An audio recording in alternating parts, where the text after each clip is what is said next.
دا قاری صاحب دا فلیکس چاپ کیږي ها دا اوس تاسو چې کوم سایز ورکړی دا څومره دی 4 ها اسی دا په دې فلیکس چاپ کولو باندې څونه وخت والي مونږ خو ګورو دا د لګیا دی ماشین په ګرځي کنه 4 منټ 5 منټ لکه 4-5 منټه کې چاپ کیږي ها دا ټول ماشین دی تاسو ګورئ تر دې ځایه او دا اوس مونږ چې په دې سکرین باندې دا کوم لیک وینو نو هم دا لیک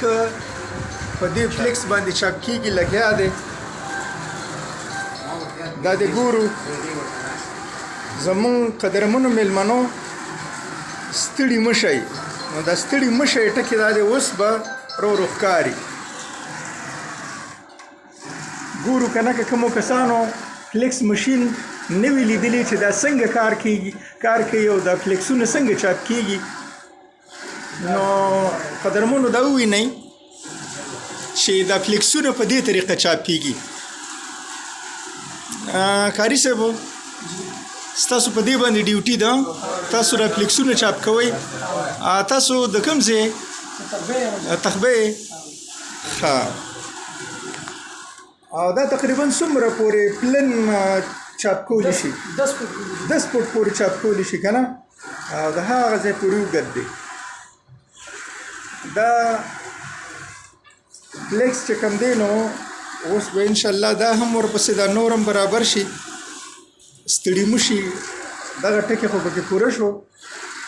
او له طرفه یو بل ټکي هم پکې ښکاره شو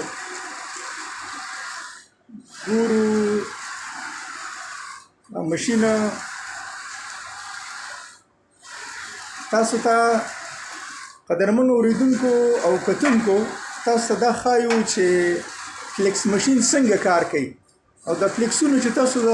قسم رنګارنګ یو خوا بل خوا وینئ که نه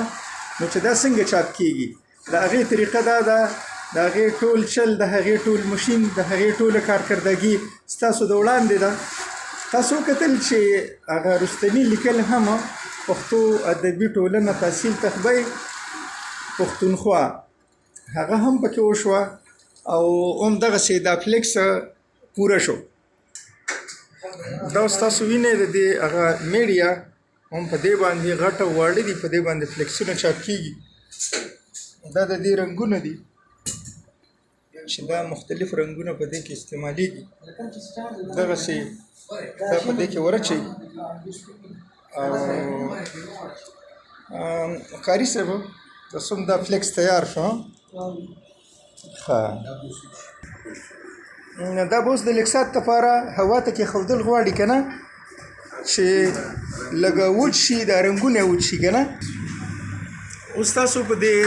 سکرین باندې دا نور لیکل وینئ اوس بل فلیکس به ورچي هغه به دا لیکل به په هغې باندې کیږي